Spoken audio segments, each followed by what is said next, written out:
So, what happens when the movie you've been waiting to see, the movie based on some comic characters that are your favorites, decides to radically change them?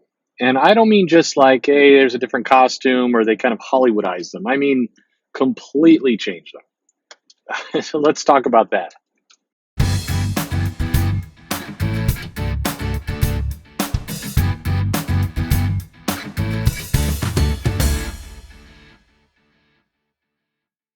Hey there, this is Perch.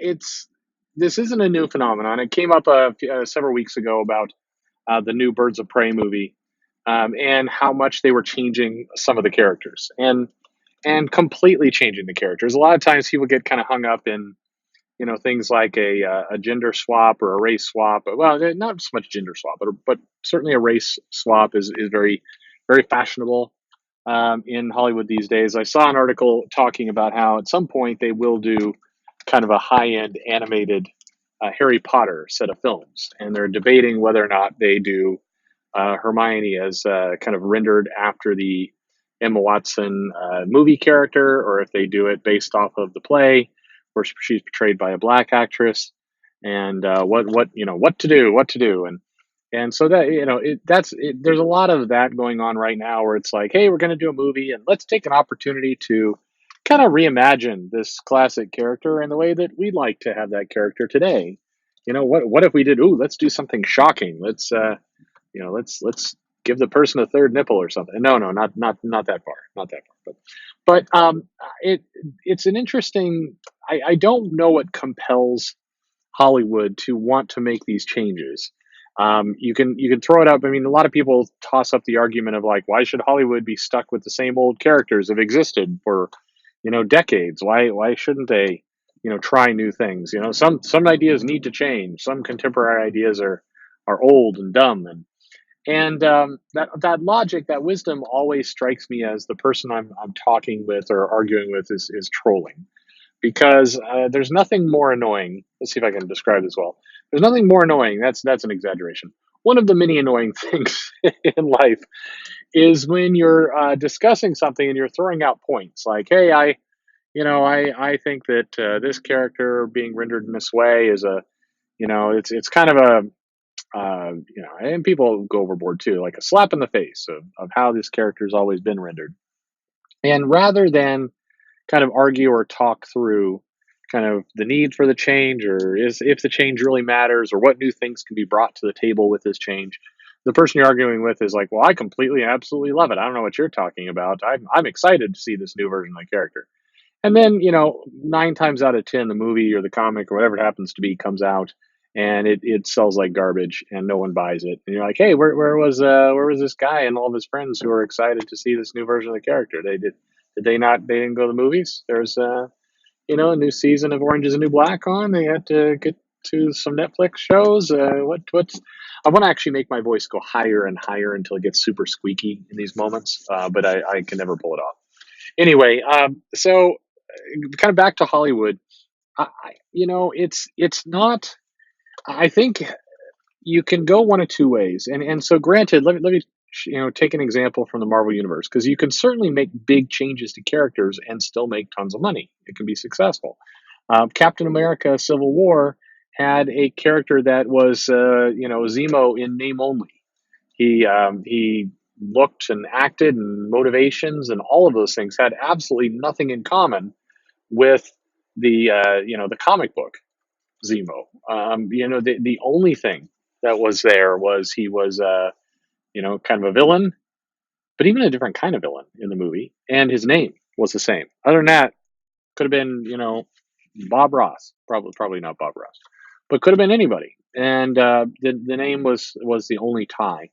So if you're a Marvel fan and I don't know who this person would be, but if your favorite character was Baron Zemo, and if that is the case, there's probably something wrong with you. But if that is for some crazy reason your favorite character, yeah, that is probably a white supremacist. Actually, come to think of it, if you read all the comics, you read thousands and thousands of characters, and you've landed on Baron Zemo as your favorite character of all time, and yeah,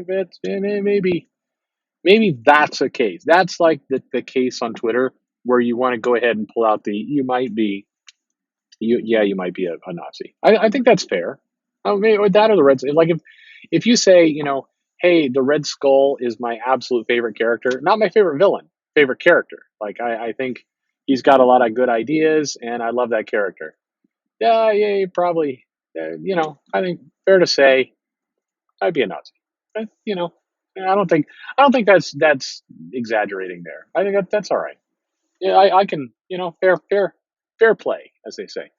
Anyway, if you have this favorite character, and let's say for whatever reason it is Baron Zemo, and then you go to this movie and you see your character there, I don't think you're like, yes, finally, my character. I'm so proud. I'm proud of the fictional Baron Zemo character that he finally got his moment up on the big screen. I don't think you're leaving that movie happy about how your favorite character of all time is represented.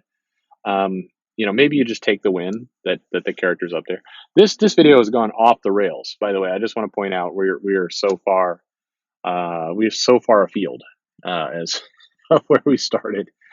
Um, Look, I think the point is if you're going to be Hollywood, and well, okay, so my comment with Baron Zemo is they changed it a lot, but the movie still made tons of money. So it's hard to point at Marvel and say, hey, you changed Zemo around. It's getting hard to say Zemo. You've changed him around, and that was detrimental to your movie. That was bad. That hurt your business. It's impossible. You cannot say that when the movie is pulling in $1 billion. You cannot make the claim that changing Zemo around is hurting your business. That is a ridiculous claim. Um, but generally speaking, one of if you're going to change your characters around radically from the comics, then you need to have a really good story, or you need to have some marketing momentum. You have to build up some momentum that basically buys you some credibility. You have to have credibility saved in the bank from the fans about the greater story, which usually can only occur by really good acting and writing and just a good product. So you have to have that credibility in order to change things around and not thoroughly piss off the fan base. And you will kind of anyway. There's all those emo fans who are just going to hate you forever. But in terms of Birds of Prey, there's a couple big, notable characters that are really changing. I think Cassandra Cain, I believe, there's just characters that are really, really changing. And some of that's, sexual identity, gender. There's just some things going on there, race swaps that are happening.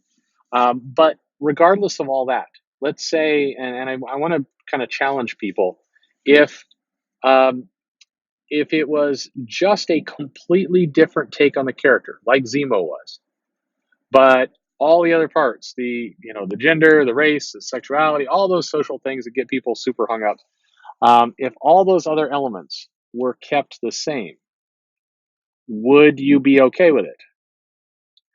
Most people would not, because the character is still radically different. It's not that they added all these social elements in, it's that the character bears no resemblance to the comic.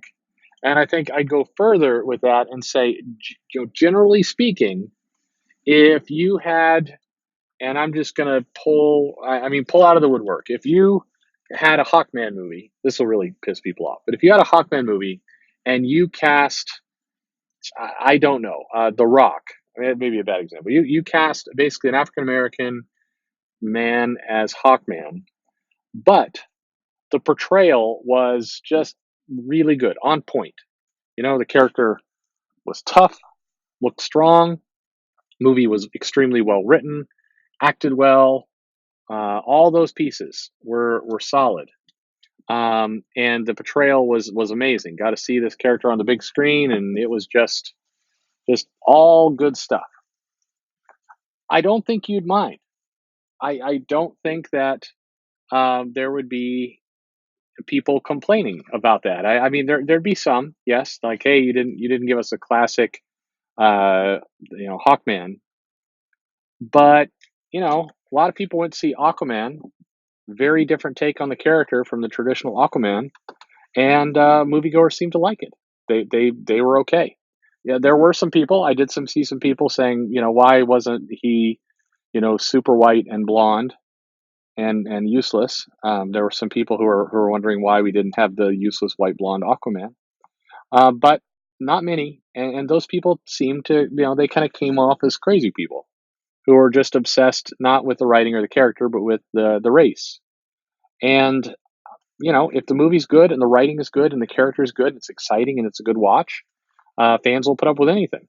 If it's Halle Berry as Catwoman, then that is garbage. Movie, movie bad, acting bad, story bad. Then yeah, then people are going to dislike it. And are they disliking it because it's Halle Berry and it's a black actress? I mean, some people, sure, but I don't think very many. And lots of people. I've had this exact argument with people where I say, "Hey, I think that whether the movie is good or bad is what really gauges how happy or not happy people are with the character." And I said, Catwoman. I said I don't think a lot of people dislike Catwoman because it was black woman cast as Catwoman. And I get the no, it's the alt right who are really against that movie. And I'm like, okay, so you like that movie? Well, it was okay. It had its point. I mean, they were doing a lot of good things. I'm like, oh, like what? Like, what did you love about this Catwoman movie? It's like, well, it had issues, but it wasn't because Halle Berry was brilliant in that film. Like, yeah, but was she really? I mean, tell me something that she did that was really brilliant. Name one scene that was amazing with her in that role, and then like the person will think hard and then just kind of glare at me. It's like, the race was not the factor. Again, maybe for some, I'm sure for some, but then Aquaman did just fine in the theater. People managed to look past the race there, and a lot of the attributes of Jason Momoa, they were okay. So, you know, is it you can change around characters, you can make big switches, you can do all kinds of things, but then it has to be good. And the challenge with a lot of this stuff is they make all these other changes and it also sucks. And then when people complain that it sucks, then they're like, "Well, you're just a racist." It's like, "No, your movie sucks.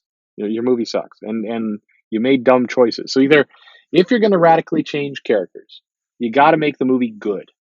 If you're not confident in your writing ability and you're unable to make the movie good, then you need to rely on the classic, iconic versions of the characters because that's really all you have left at that point. You're basically hoping to get people into the theater who are excited to see kind of a classic version of their heroes up there on the screen. You get the nostalgia view, you get the collector, you get that kind of view of characters, and that can work. So you got to pick point A or point B. Either you got to make a kind of tribute, movie with characters people totally recognize and they're just pitch perfect to the comic versions, or you got to do the harder work and make the movie good. So A or B, if if you make a really classic like greatest hits version of classic comic book characters into a movie, but the story is not very good, you can still make money. That can still work. You're not gonna make you won't make probably too much money, but it'll still work. A much better solution is to actually have a good writer and good actors and do a good movie. But that is asking too much in a lot of cases. Um, so anyway, that's my take on it. Let me know what you think. What do what examples of super changed characters uh, worked or didn't work? Let me know in the comments below. Would love to hear from you. Otherwise, like, subscribe, hit the bell for notifications. There's more than one video here, so there's that. Follow me at Twitter. Follow me on Twitter at Comic Perch. I will talk in an enunciated way, very clearly. Thank you for listening. Glad you're here.